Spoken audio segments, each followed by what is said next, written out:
So when we started creating DC Universe Online, we knew we were going to have this mentor system. And they were going to be able to follow different heroes and different villains who were going to guide them as they're this new hero coming on the scene of the DC Comics. What I love about our game is that Batman and Oracle, they're talking to me. They're not saying another character's name. They're saying, hey, you really helped us out today.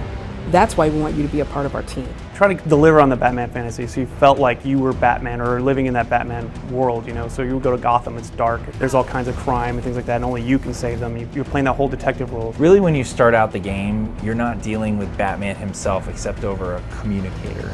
You're really dealing with the supporting characters. You're seeing Robin, you're seeing Harley Quinn. Right off the bat, you see Scarecrow as one of the enemies that you're going to encounter. So we show you Scarecrow in there, and we show all the fear gas and his little minions and henchmen and stuff, and then you actually go and you rescue Batwoman, so that you get to see another person of the Bat family along the way.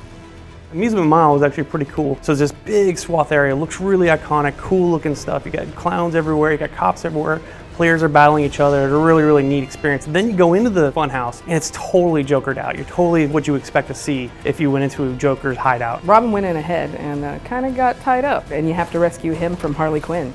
We actually do have a mission where players just can't get rid of a bomb, and they're tasked to pick up one of the Joker's bombs and find a place to get rid of it, and they end up throwing it into the river as an homage to Batman 66.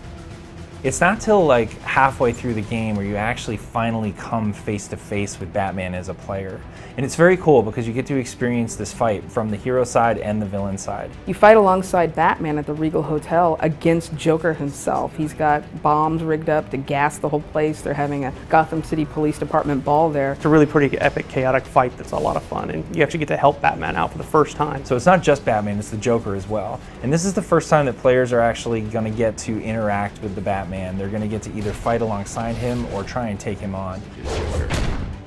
You know, and all this culminates in the Batcave. Brainiac has dug into the systems of the Batcave and he's using it against the world. At this point, the stakes have been raised from Gotham to the entire Earth. Because Batman is so paranoid and so driven to keep tabs on things and have this control over everything, and Brainiac uses that as an Achilles heel. And you're actually battling your way through it, and you're learning things along the way that things have gotten out of control for Batman. And so you're fighting Nomax, you're fighting Brainiac-controlled Bat drones and things like that, and at the very end there, you're actually fighting Brother Eye. He's got beams going everywhere, and it's this whole coordinated effort to stay alive and take him out. It's a really, really tough fight. You have to get in there and root out all of Brainiac's subroutines and restore the Batcave, which allows you, of course, to be one of the few select people who are allowed inside the Batcave.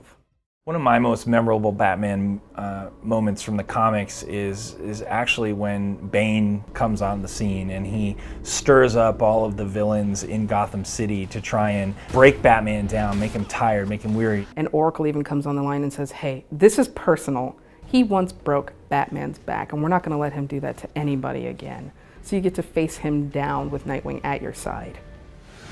We have this interesting thing going on in Arkham Asylum in the game as well, where, you know, something is stirring up all of the villains that are in Arkham and sending them out into the city, and this is causing all this chaos. Poison Ivy, Mr. Freeze, and Scarecrow. Each one of them has their own wing that they've taken over, and they're actually recruiting more members to set out an army and to take over the whole city. At the very end, Batman shows up and thanks you for your help, and you basically save the day, and it's a big, long, fun alert, one of my favorites.